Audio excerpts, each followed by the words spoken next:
Setelah 5 tahun lebih memimpin Indonesia, Presiden Joko Widodo telah mencetak sejumlah prestasi.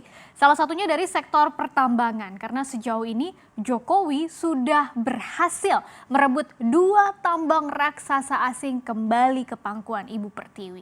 Jika pada akhir 2018 lalu kita ingat bagaimana Indonesia berhasil menguasai 51% atau mayoritas saham perusahaan tambang asal Amerika Serikat yaitu PT Freeport Indonesia, selang 2 tahun setelahnya, baru-baru ini pemerintahan Joko Widodo juga berhasil sukses mengambil 20% saham perusahaan tambang nikel raksasa asal Brazil yaitu PT Vale Indonesia. Seperti apakah perjalanannya dan apa sebetulnya keuntungan yang didapatkan oleh negara? Kita akan bahas bersama ya. Berdasarkan sejarahnya, Vale Indonesia ini sebetulnya sudah beroperasi sejak lama, yaitu di Indonesia sejak tahun 1968 atau sudah lebih dari setengah abad ya. Nah, operasional Vale Indonesia ini diatur dalam suatu kontrak karya seperti kontrak kerja begitu, singkatannya KK, dengan pemerintah Indonesia yang terakhir di amandemen ini pada tahun 2014 lalu. Nah, dalam amandemen tersebut ada beberapa syarat yang harus dipenuhi oleh Vale Indonesia supaya bisa tetap beroperasi nih di Indonesia.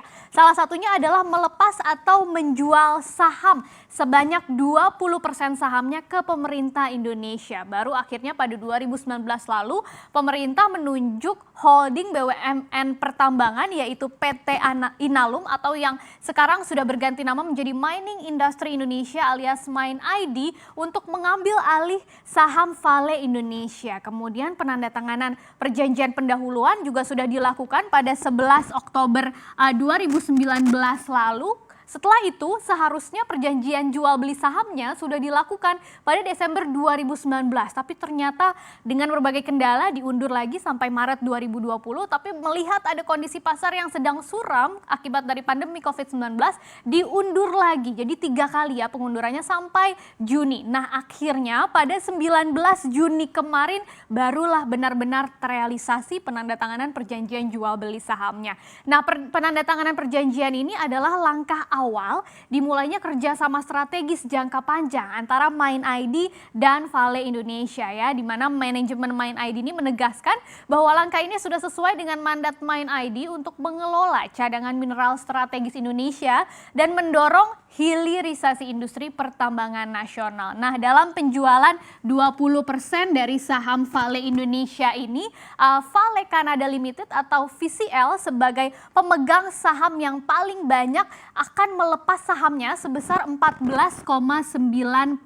ya. Sementara perusahaan lainnya, Sumitomo Metal Mining atau SMM, ini sebagai pemegang saham kedua terbesar akan melepas sebanyak 5,1%. Jadi totalnya 20%. Nah, saham divestasi ini rencananya akan dibeli oleh Mine ID di harga Rp2.780 per saham. Nah, kalau kita bandingkan sebenarnya ini murah atau mahal sih kalau dibandingkan dengan harga rata-rata saham Vale Indonesia atau Inco kode emitennya pada perdagangan akhir pekan Jumat kemarin yaitu di Rp2.910 per saham, maka kelihatan ya bahwa harga beli yang didapatkan oleh Mine ID ternyata lebih murah. Jadi ada keuntungan di situ. Nah, sementara nilai total divestasi yang harus dibayarkan totalnya adalah mencapai Rp5,52 triliun.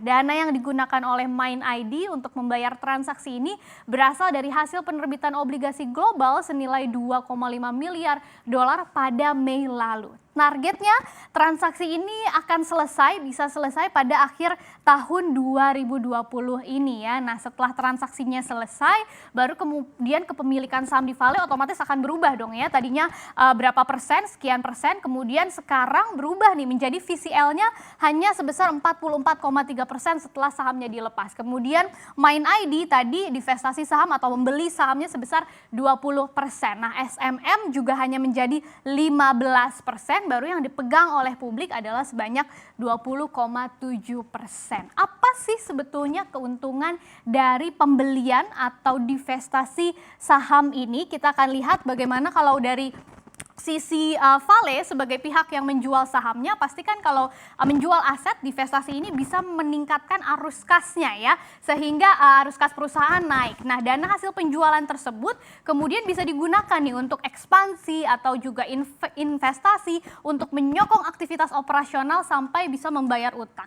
Di sisi lain, bagi Main ID dengan membeli dan menjadi pemilik saham dari Vale Indonesia ini, maka Main ID sekarang punyai hak suara dalam menentukan kebijakan perusahaan, mulai dari penentuan direksi atau target capaian performa keuangan sampai model bisnis Vale Indonesia. Nah, dari sisi keuangannya tentu saja Main ID juga bisa mendapatkan porsi keuntungan ya dari Vale Indonesia. Kalau kita lihat posisi atau kinerja keuangan di kuartal pertama 2020, Vale sudah berhasil mencetak laba bersih sebesar 29 juta dolar. Ini membalikan posisi rugi bersih pada kuartal pertama 2019 sebesar 20,2 juta dolar. Jadi rugi awalnya kemudian menjadi untung ya. Kemudian perolehan laba bersih ini seiring juga dengan pendapatan Vale tumbuhnya sampai 38,12% menjadi 174,7 juta dolar. Sementara kalau kita lihat dari segi produksi, di 3 bulan pertama tahun ini Vale sudah berhasil memproduksi nikel sebanyak 17.614 metrik ton atau naik 35% dibandingkan periode yang sama di tahun 2019.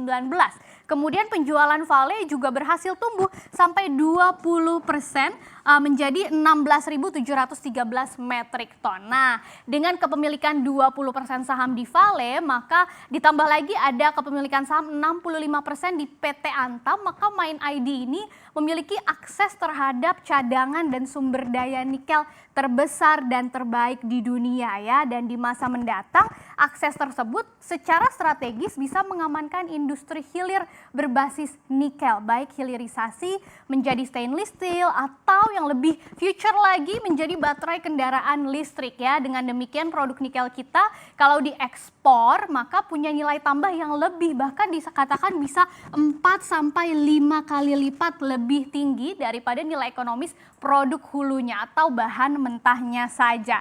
Hal yang sama ini juga diungkapkan oleh Menteri BUMN Erick Thohir ya. Jadi Erick Thohir menyebut bahwa Indonesia adalah salah satu produsen nikel terbesar di dunia. Memang kalau kita lihat data Kementerian SDM, cadangan nikel Indonesia per September 2019 kemarin ini sekitar 24%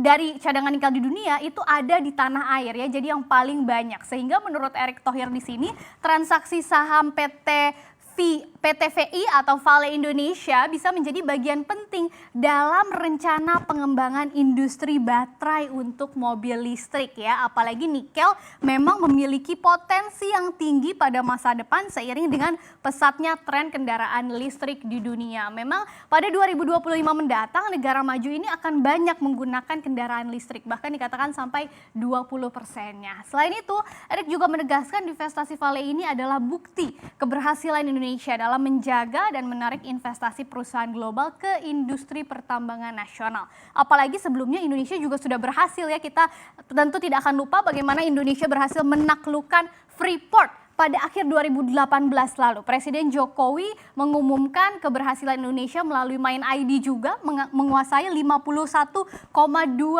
saham Freeport setelah beroperasi sejak tahun 1973. Jadi bertahun-tahun lamanya akhirnya kembali lagi ke RI. Dan yang dikeluarkan juga untuk mengambil saham Freeport ini sangat-sangat besar. Ini sampai 3,85 miliar dolar. Jadi nggak main-main. Nah, Jokowi menegaskan bahwa kepemilikan mayoritas ini akan digunakan sebesar-besarnya untuk kemakmuran rakyat.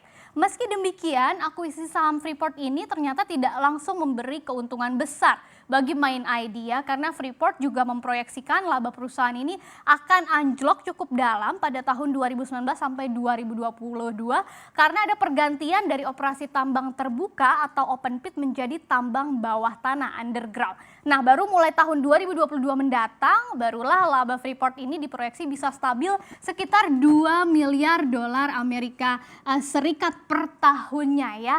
Jadi ini yang akan didapatkan oleh Main ID, dan Main ID memang harus sedikit bersabar. Ditambah lagi tadi dengan akuisisi atau pembelian saham Vale Indonesia, maka bisa kita bayangkan bagaimana keuntungan yang akan didapatkan Mind ID, dan tentu saja untuk transfer teknologi juga bisa semakin berkembang begitu ya, dan nikel kita bisa semakin mengguncang dunia.